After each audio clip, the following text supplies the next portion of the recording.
Iti damdamag Cordillera natal na ti umunang aldaw ti klase iti probinsya ti Kalinga, sigon iti pulisya. Kabayatan na 2,000 ang manalon di Abra nakaawat iti fuel assistance manipot iti Provincial Agriculture Office. Dayta kanda dunga adamag iti report ni ISU PTV intern Charlie Redofin. Iti mo nga aldaw ti Oplan Eskwela ti probinsya ti Kalinga, generally peaceful daytoy, gaputa awan tinalista adakes nga insidente, iti nagduduma apasot iti probinsya.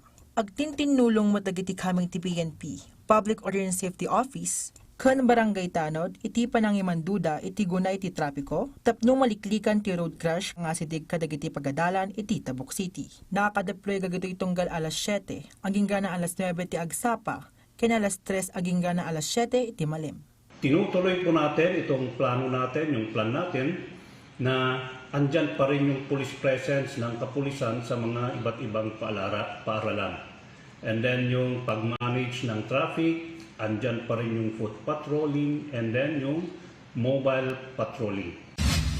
Iti Abra, nasurok 2,000 Abreñan farmers manibot iti nagdudu mga ili, ti umawat iti fuel assistance at 3,000 pesos tunggal manalon. Manipot iti Office of the Provincial Agriculturist. Panggap ti assistance ang mapalagaan ti panagnato ti agricultural costs, kan mapasaya ti produksyon, kan panggadan nagati manalon iti probinsya.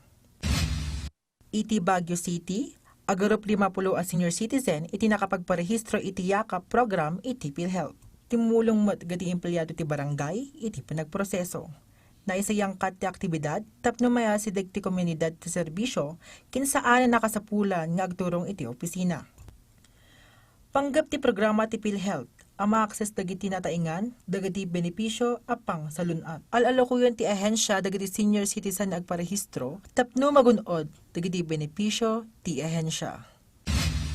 Nagpinirma ti DSWD Field Office Cordillera kin-ami Psychological Services iti katulagan tapno mapalawa ti Psychological Services iti rehiyon. Babon ti katulagan, mabali na makaawat dagiti kwalipikado a benepisyaryo iti assistance to individuals in crisis situation kadagiti psychological assessment, counseling, psychological support activities, ken mental health education. Ti partnership ket mga tidmet iti technical a suporta ken konsultasyon kadagiti DSWD social workers ken personnel tapno mapasaya ti responsiveness ken client-centered intervention da. Charlie Redolfin para iti Pagilian.